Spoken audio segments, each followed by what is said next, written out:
دوستوں، بچوں، میں سلمان اکرم راجہ آپ سے آج بہت غمگین دل سے مخاطب ہوں۔ کل اسلام آباد میں پی ٹی آئی کے سپورٹرز میں سے کم از کم 20 افراد شہید ہوئے۔ ہمارے پاس 8 کے مکمل کوائف موجود ہیں، دیگر کوائف آپ کو دے دیے جائیں گے۔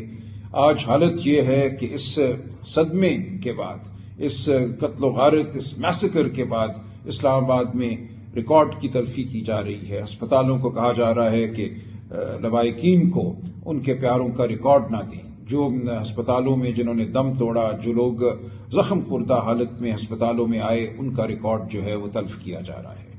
کل جو ہوا یہ ہماری تاریخ کا ایک بدترین سانحہ تھا۔ نہتے بچوں پر، بوڑھوں پر، دوستوں، بھائیوں، بہنوں پر گولیاں چلائی گئی، سیدھی گولیاں چلائی گئی۔ یا صرف آنسو گیس شیل نہیں تھے، ربڑ کی گولیاں نہیں تھیں، یہ لائیو گولیاں تھیں، لوگوں کی جانیں لی گئیں۔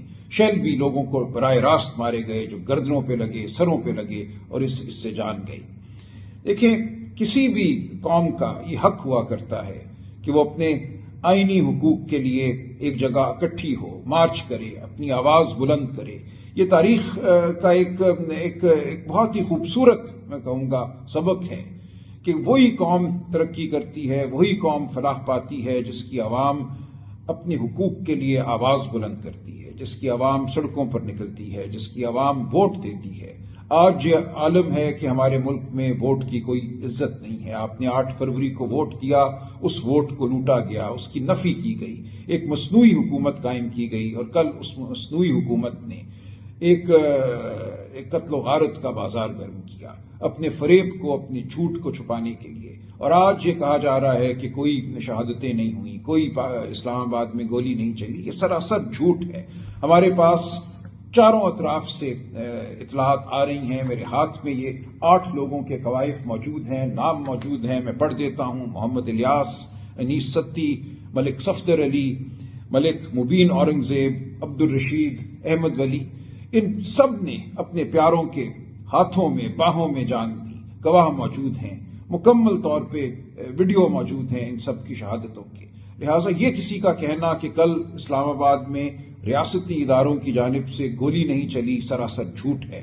ہم مقدمے بھی دائر کریں گے، ہم عدالتوں میں بھی جائیں گے، ہم ریاست کے خلاف، سرکار کے خلاف، وزارت داخلہ، وزیر داخلہ کے خلاف یہ مقدمے قائم کریں گے۔ اور جو کوئی ان کا پشت پناہ ہے اس کو جواب دینا ہوگا کہ یہ کل کیا ہوا، کیوں نہتے شہریوں پر گولیاں برسائی گئیں، کیوں ایک آئینی اور سیاسی حق کی نفی کی گئی اس بربریت کے ساتھ۔ دیکھیں، ہم نے اس معاملے کو بالکل پس پشت نہیں ڈالنا۔ یہ معاملہ لے کر ہم آگے بڑھیں گے۔ ہم پہلے ہی جدوجہد کر رہے تھے، وہ جدوجہد جاری رہے گی۔ ہمارے آئینی حقوق کے لیے جو الیکشن میں دھاندلی کی گئی، اس کے خلاف جو بے حق ناحق لوگوں کو جیل میں ڈالا گیا ہے، عمران خان صاحب ہوں، میاں محمود رشید ہوں، شاہ محمود قریشی ہوں، ڈاکٹر یاسمین راشد ہوں، سینیٹر اعجاز چودھری ہوں، عمر سرفراز چیمہ ہوں، اور لاتعداد دوسرے، ہم اس صحیح میں لگے رہیں گے کہ اس ملک میں قانون کی حکمرانی ہو، آئین کی حکمرانی ہو۔ 26ویں آئینی ترمیم کے ذریعے جس طرح عدالتوں پر حملہ کیا گیا، عدالتوں کو بے اثر کرنے کی کوشش کی گئی، اس کے خلاف ہماری جدوجہد جاری رہے گی۔ جو 24 نومبر کی کال تھی، فائنل کال عمران خان صاحب کی، اس کے حوالے سے پورے ملک میں جو سما برپا کیا گیا وہ بھی ہمیں یاد رہے گا۔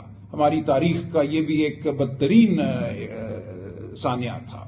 دیکھیں، بہت سے لوگوں نے اعتراض کیا کہ ہم میں سے بہت سے لوگ بشمول میرے 24 نومبر کو اسلام آباد کیوں نہیں پہنچے۔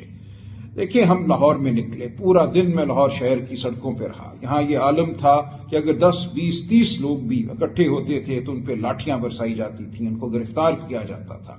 ہمارا حق تھا کہ ہم ایک جگہ اکٹھے ہوتے، وہاں سے اکٹھے ہم اسلام آباد کی جانب بڑھتے۔ تمام راستوں کو بند کر دیا گیا تھا، جتنے بھی پل تھے راوی پہ ان کو بند کر دیا گیا۔ اس کے بعد چناب، جیلم، ہر جگہ پلوں کو بند کیا گیا۔ میرا سارا دن رابطہ رہا دوستوں سے گجرات میں، گجراوالا میں، وہاں سے آگے بڑھنا بھی ممکن نہیں تھا۔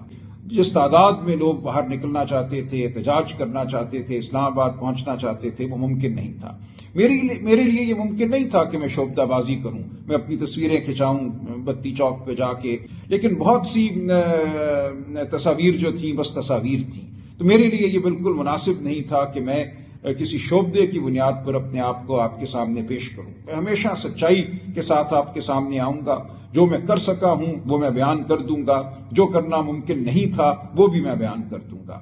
24 نومبر کو کسی کے لیے لاہور سے باہر نکلنا ممکن نہیں تھا. 25 کو بھی یہی عالم رہا، 26 کو بھی یہی عالم رہا. پورے شہر کو ایک قید خانہ بنا دیا گیا تھا. اور اس تناظر میں اسلام آباد میں جو بربریت ہوئی اس پہ ہم سب نے آنسو بہائے.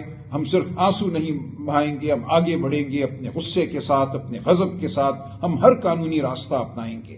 ہم ایک پرامن جماعت ہیں، ہم ایک سیاسی جماعت ہیں، ہم کوئی جتھا نہیں ہیں. ہمیں غلط ایک نام دیا جاتا ہے جو کہ خود میں سمجھتا ہوں اس وقت جو ریاست پر مسلط ٹولہ ہے وہ ہے انتشاری ٹولہ. اس نے پاکستان کے آئین کو درہم برہم کیا ہے، اس نے پاکستانیوں کے حقوق کو سلب کیا ہے. یہ ٹولہ جھوٹ اور فریب کی بنیاد پر حکومت میں بیٹھا ہے. ہم اس ٹولے کے خلاف جد و جہد کرتے رہیں گے، قانون کے مطابق، شرافت کے مطابق، آئین کے مطابق. ہماری جد و جہد آئینی ہے، ہماری جد و جہد بالکل پرامن ہے. اس کے خلاف ہمیں بربریت کا سامنا کرنا پڑا، شہادتیں ہوئیں، ان شہادتوں کا قرض ہم چکائیں گے. تو میں آپ کو یقین دلاتا ہوں کہ ہم خاموش نہیں بیٹھیں گے. ہم پوری سچائی کے ساتھ جو کچھ بھی ہے آپ کے سامنے لائیں گے، اور آپ کو ہم دعوت دیتے رہیں گے کہ یہ جو جد و جہد ہے پاکستان کے لیے، پاکستان کی بقا کے لیے، پاکستان کی فلاح کے لیے، اس میں جٹے رہیے، ہمارا ساتھ دیجیے، ہم آپ کا ساتھ دیں گے. بہت شکریہ.